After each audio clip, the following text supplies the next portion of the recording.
It was nearly midnight when I woke to the sound of whispers. At first, I thought it was the TV. Derek always fell asleep watching crime shows, but the voices were too low, too careful. I slipped on my old cardigan, the one with coffee stains from breakfast, and crept halfway down the hallway. From the crack of the kitchen door, I saw them, my daughter Emily and her husband Derek, sitting close together at the table. The only light came from the fridge door they'd left open. "She's getting weaker," Emily whispered. "It has to look natural," Derek replied. "If she dies in her sleep, no one will ask questions. The insurance will clear in 2 weeks." My heart stopped. The cup in my hand trembled, spilling cold tea on my wrist. They were talking about me. I pressed a hand to my mouth, forcing myself not to gasp. Emily's face looked so calm, so certain, as if killing her own mother was just business. Then Derek said something that made my knees buckle. "We'll do it after her checkup. That'll make it easier to explain." I backed away slowly, every board creaking like a gunshot. That night I packed one bag and disappeared. But before I left, I found something in Derek's desk drawer, and that changed everything. Would you have stayed and confronted them, or run, like I did? My name is Helen Barker, 68 years old. I spent most of my life as a nurse, then as a wife, and finally as a mother. When my husband James passed away from a stroke, this little house on the outskirts of Columbus became my whole world. It held every memory of the man I loved, the smell of his pipe in the den, the chair where he used to read the morning paper, the photo of our wedding day framed in oak. I thought growing old with my daughter nearby would be the blessing that made the pain of losing him bearable. Emily had always been my pride, the girl who used to hold my hand when she scraped her knee, who once promised she'd always take care of me when I'm old. So when she and her husband Derek asked to move in to save some money, I said yes without hesitation. At first, I was happy. I cooked her favorite chicken stew, folded their laundry, even let them use my car. But little by little, my house stopped feeling like mine. James's recliner, the one he'd had for 20 years, was too bulky, Derek said, and took it to the curb. My wedding pictures came down from the hallway, replaced by photos of their trip to Cancun. Even the fridge door, once covered in my medicine reminders and grocery lists, was plastered with their bills and takeout menus. Whenever I tried to say something, Emily would smile, that rehearsed smile, and say, "Mom, we're just trying to make things a bit more modern. Don't worry, it's still your home." But it didn't feel like mine anymore. I paid the electricity, water insurance, even groceries, while Derek sat at home scrolling through his phone, unemployed, for almost a year, but somehow driving a brand new pickup truck. Still, I told myself not to complain. Families argue. That's normal. I wanted peace, not conflict. Then came the day they asked me to sign some property update papers. Derek said it was a legal formality to protect the family estate. I frowned. "But why is my name removed from the deed?" He smiled a smile that didn't reach his eyes. "It's just how these things are done. Don't overthink it, Mom. You'll still live here, obviously." And I signed, because I didn't want to fight my daughter, because I wanted to believe she loved me. After that, everything changed. Derek started complaining that I cost too much to feed. Emily stopped calling me Mom and started saying Helen like a stranger. I became invisible in my own home, cooking, cleaning, keeping quiet. Then one night, while I was washing dishes, I heard Derek talking on the phone. "Yeah, if the life insurance lists me as beneficiary, it'll process faster." I froze. He was talking about my life insurance. The next morning, I confronted Emily, my voice trembling. "Sweetheart, did you buy life insurance under my name?" She looked at me, completely calm. "It's just a precaution, Mom. If something ever happens to you, I'd be able to handle your funeral properly." I smiled weakly. "Something happens." The words hung in the air like poison. From that day on, I barely slept. Every creak in the hallway made my skin crawl. Sometimes I dreamt of James standing on the porch, reaching out his hand, his eyes sad as if warning me about something I couldn't yet see. Each morning I sat by the window with my coffee, watching the sun rise and whispering to myself, how did I raise a child who could think this way about her own mother? Still, I tried to convince myself it was all in my head until one rainy afternoon while organizing the kitchen drawers, I found an insurance document. It listed my name as the insured and Derek Barker as the sole beneficiary. Date of issue 3 weeks ago. Signature Emily Barker. My breath caught in my throat. They'd forged my signature. I sat down, clutching the papers as my eyes filled with tears. Every memory Emily's first day of school, the way James used to tuck her in, flashed before me and shattered. I wanted to scream, but no sound came out. Maybe grief makes you quieter, not stronger. I hid the papers inside James's old Bible between the pages where he had underlined a verse years ago, "The truth shall set you free."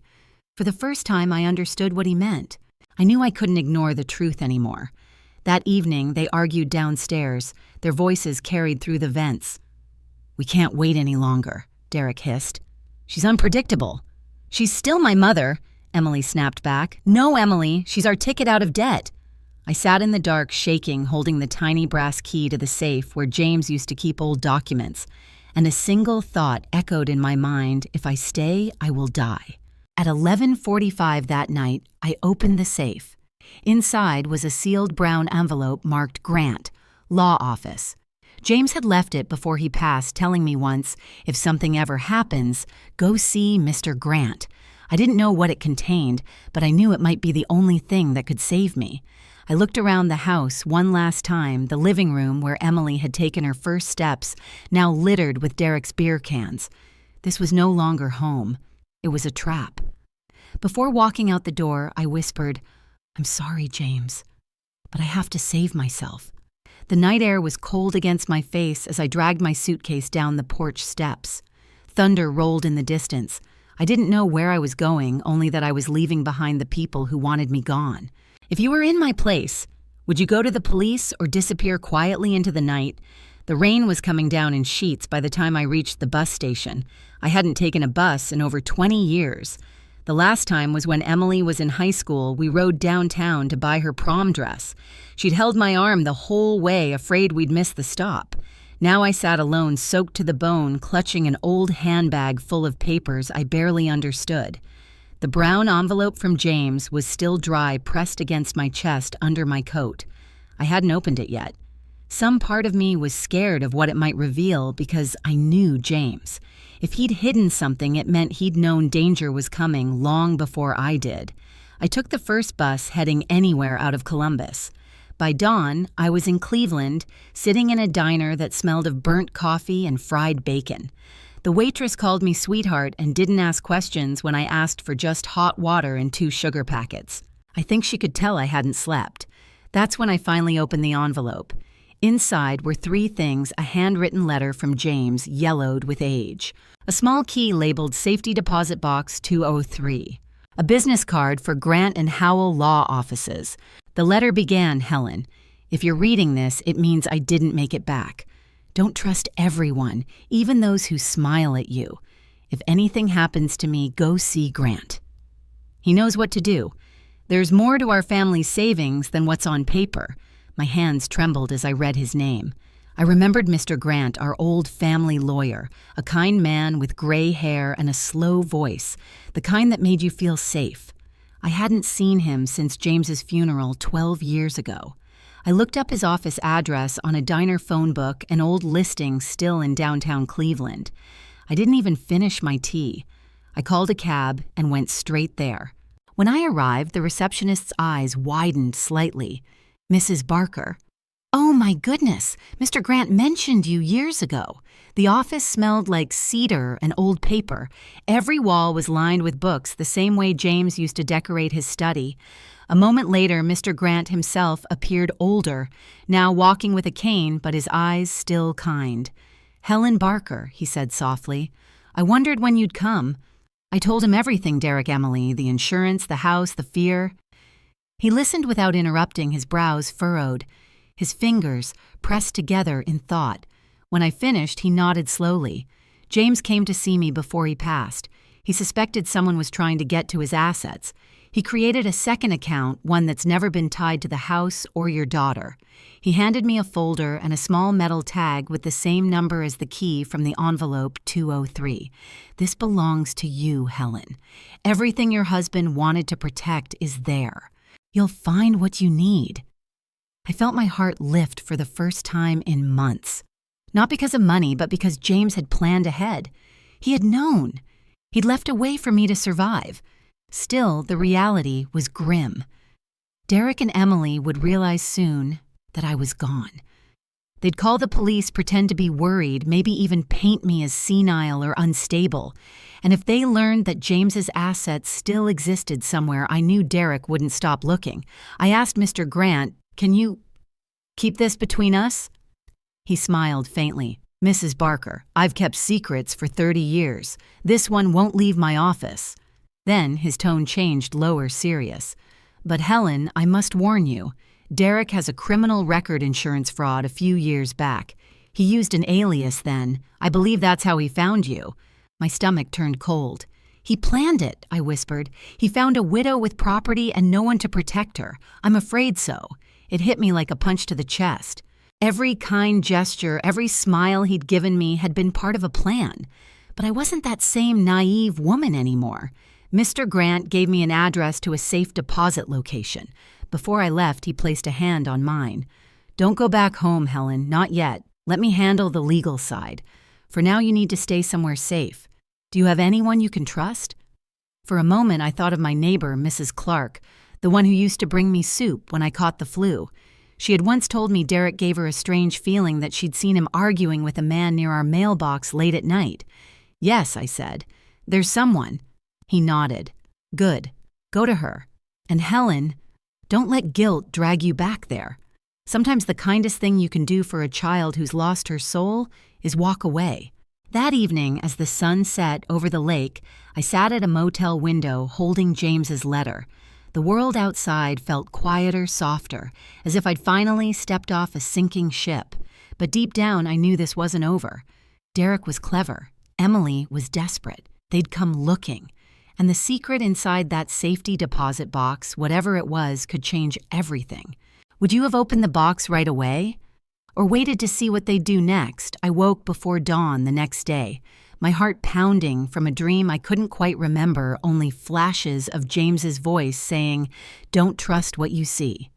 Outside my motel window, the lake was wrapped in fog, the world quiet except for the distant hum of a passing truck. I packed my bag, tucked the key labeled 203 into my pocket, and headed out.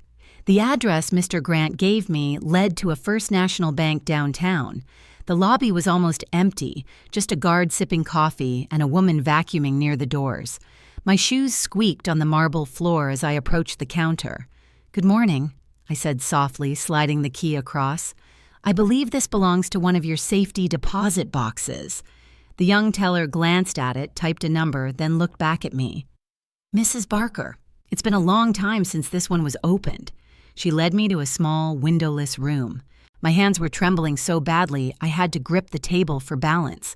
The guard brought out the box, long gray and dusty. When I turned the key, it clicked like the sound of a lock giving up its secrets. Inside was a stack of documents, bank statements, deeds, and a sealed envelope with my name in James's handwriting. I opened it carefully. "Helen," it began. "I knew you'd find this when you needed it most. The account under HB Investments is in your name.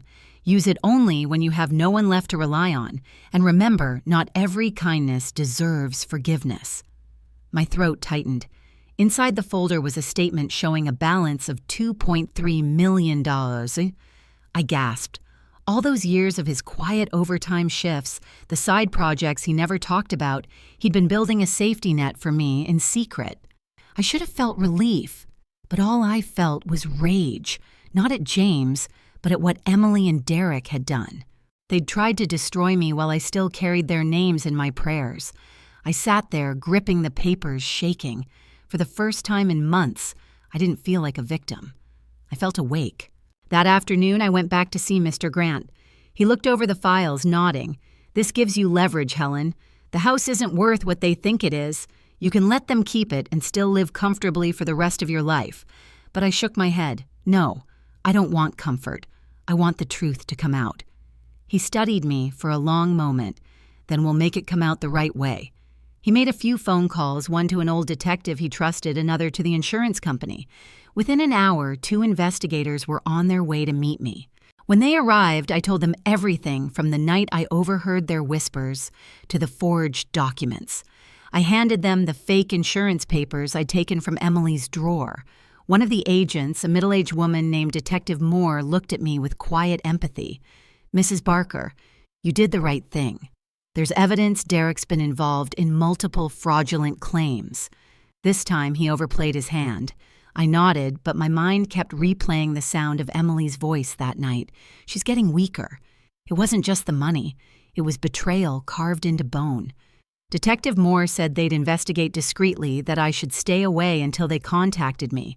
But staying away wasn't easy.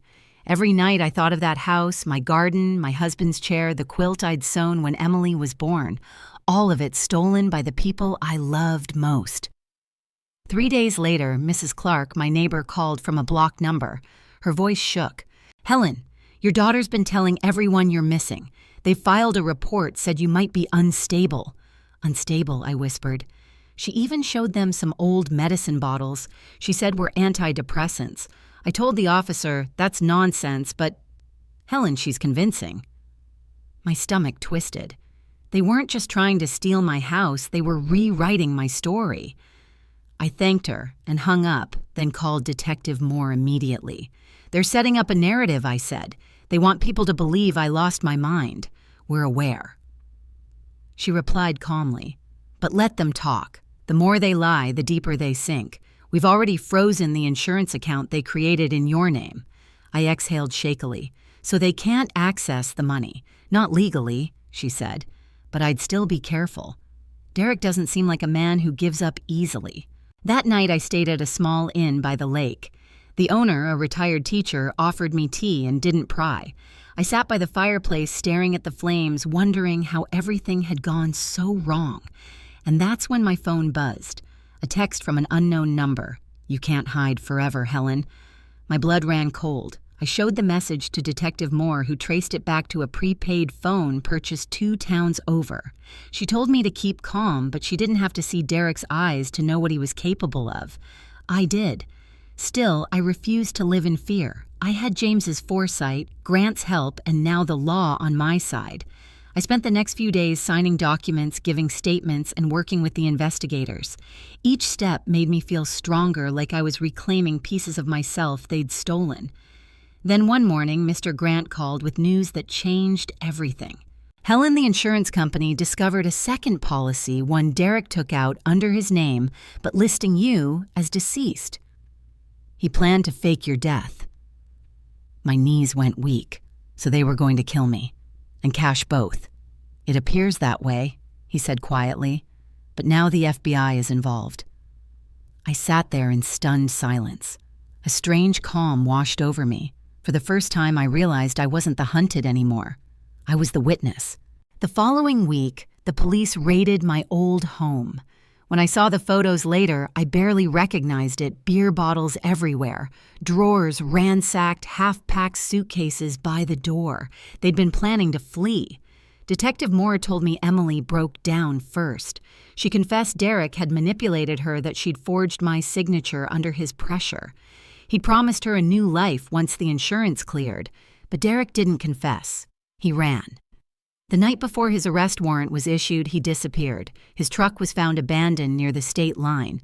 When they brought Emily in for questioning, she asked if she could speak to me. Against advice, I agreed. We met at the police station. She looked smaller somehow, her hair messy, her face pale. When she saw me, she started crying. "Mom, I didn't mean for it to go that far. I thought he just wanted the house." I didn't answer right away. The silence stretched like years between us. Finally, I said, "You signed my death papers, Emily," she sobbed, clutching the table. "I'm so sorry, but I didn't feel anger anymore, only a hollow ache." "Sorry doesn't bring back trust," I said quietly, "and it doesn't bring back the mother you chose to betray." When I left the station, Detective Moore caught up to me. "You did the right thing," she said. "Did I?" I whispered, because somehow I still lost my daughter. That evening, I returned to the lake. The air was still, the water glowing gold under the setting sun. I took James's letter out once more, reading his final line over and over, "Not every kindness deserves forgiveness." Maybe forgiveness wasn't what I needed. Maybe I just needed peace. But peace has a strange way of turning into dread, because just as I closed the letter, my phone buzzed again. Unknown number. One line of text. "You think it's over?" I looked out at the horizon, the reflection of my own face trembling on the dark water. No, it wasn't over. Not yet. If you discovered your family had planned your death, would you forgive them or make them face the truth in court? For a week, I tried to believe it was over. Emily was in custody. Derek was gone, and the authorities had enough evidence to charge them both with fraud and attempted murder. I rented a small cottage on the edge of Lake Erie, a quiet place where fishermen passed by each morning and gulls screamed over the docks. The air smelled of salt and wet wood. I told myself this was peace. But peace has a fragile sound. It cracks at the slightest whisper. On the 7th night, just as the sky turned violet, Mr. Grant called. His tone was different this time, careful, measured. "Helen, I need you to come to my office tomorrow morning. There's something new, something about James." My heart stuttered. "James? What about him? It's better if we talk in person." The next morning, I arrived early. The blinds were half drawn, the office unusually quiet. Mr. Grant sat behind his desk, files spread out like a storm had passed through. He motioned for me to sit. "Do you remember the night James died?" "Of course," I said softly. "The hospital called. They said it was a stroke." He nodded slowly, then handed me a folder stamped confidential. I asked for his full medical and incident report. It was locked under an old insurance claim, something I never thought to recheck. But when the FBI started digging into Derek's background, a name surfaced. Derek Matthews, the same Derek who married your daughter. My breath caught. He knew James Grant nodded grimly. He wasn't just a stranger. 12 years ago, Derek worked as a nurse's aide at Riverside Hospital, the same hospital where James died. I felt the world tilt. The air left my lungs. No, that can't be. There's more. The night James passed his medication dosage was logged incorrectly. The attending physician noticed it the next morning, a fatal overdose of beta blockers. The entry was signed by someone named Matthews. No one ever connected it. I pressed my hands to my mouth. He'd been there. The man who married my daughter, the man who tried to kill me, had already killed James.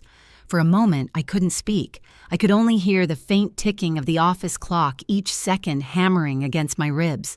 Mr. Grant said quietly, "The FBI believes Derek targeted your family long before he met Emily.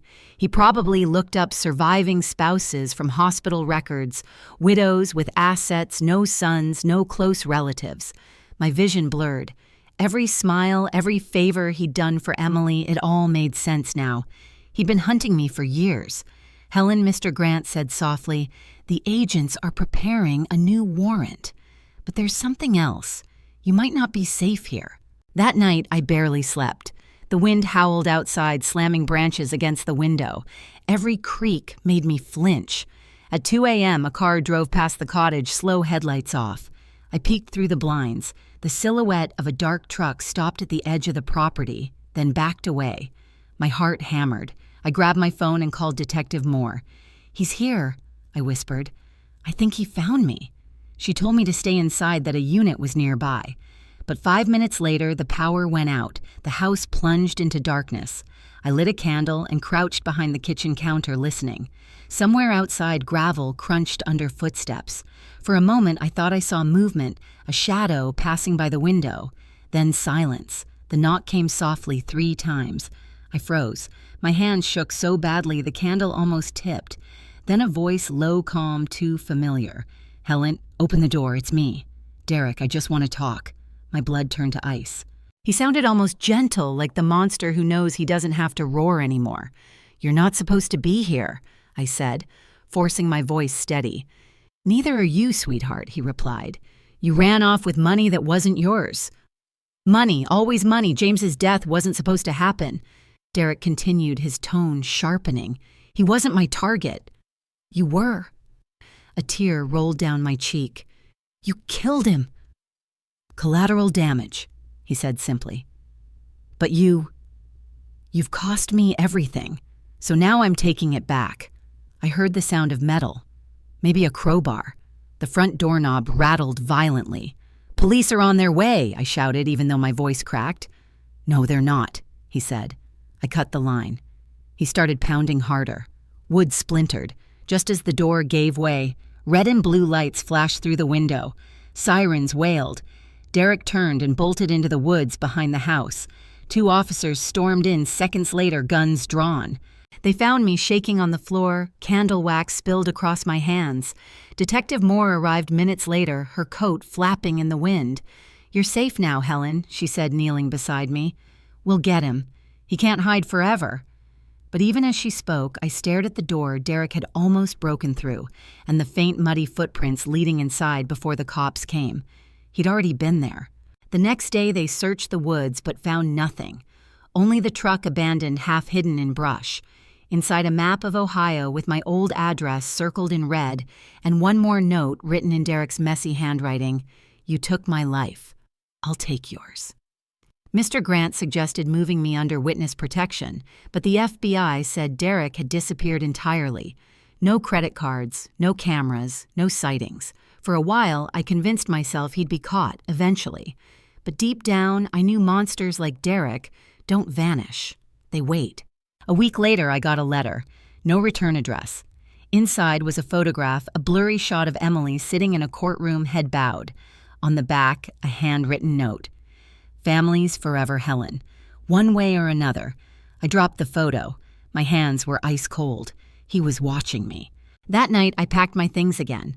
I left the cottage, the lake, everything behind, just as I had months ago. But this time, I wasn't running because I was weak. I was running because I had something Derek would never understand: proof, protection, and purpose. I knew what I had to do next, because if the law couldn't stop him, I would. If you found out your husband's death wasn't an accident, and the killer was now hunting you, would you wait for justice or take it into your own hands? It's been 6 months since that night by the lake, the night Derek nearly broke through my door. 6 months since I stopped being the same woman who once apologized for existing in her own house. Now I live 3 states away in a quiet coastal town in Maine under a different name. The FBI called it temporary relocation. I call it a borrowed life. I rent a small 1-bedroom apartment above a bakery. The smell of fresh bread wakes me every morning. I sweep the porch, feed a stray cat that's adopted me, and watch the ocean breathe in and out like a giant chest. Sometimes I almost convince myself I'm safe. But peace is a strange thing. It doesn't come all at once. It tiptoes in slowly, and sometimes it leaves without warning. Every Friday, I visit a little cafe called Second Chance. I didn't name it, but maybe fate did. The owner, a widower named Sam, always pours my coffee without asking how I take it. "You're a black coffee kind of woman," he says with a wink. At first I avoided conversation, but over time I told him, "Peace is not everything, just enough." One afternoon he said quietly, "You know, Helen, or whatever your name really is, forgiveness isn't weakness. It's just choosing not to let pain live rent-free in your heart." I smiled faintly. "Then I suppose I'm still paying high rent?" He laughed, but his eyes softened. That night, I wrote in my notebook something I hadn't done in years. Forgiveness doesn't mean forgetting. It means remembering without letting it destroy you. Emily's trial came and went. I watched it quietly online from a laptop at the cafe. She took a plea deal, 3 years for insurance fraud community service, for obstruction. Her statement broke me more than her crime ever did. "My mother trusted everyone but me," she said in court, "and I let her down because I couldn't face my own failure. I thought Derek was my way out, but he was the trap. For a moment, I wanted to reach through the screen and hold her. She was still my daughter, broken, lost, but mine. When the judge asked if I wished to give a victim statement, I mailed in a single line: I forgive her, but I'll never forget who she became when she stopped believing in love. As for Derek, he's still out there somewhere. The FBI says he might have fled the country, possibly using one of the fake IDs he made years ago. Sometimes I think I see him a man with his walk, his shoulders, his voice in the distance, but when I blink, he's gone. At first, that terrified me. Now I take it as a reminder that monsters don't disappear.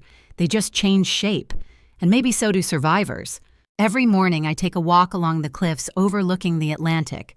The wind tangles my hair and the salt stings my lips, but it reminds me I'm still here.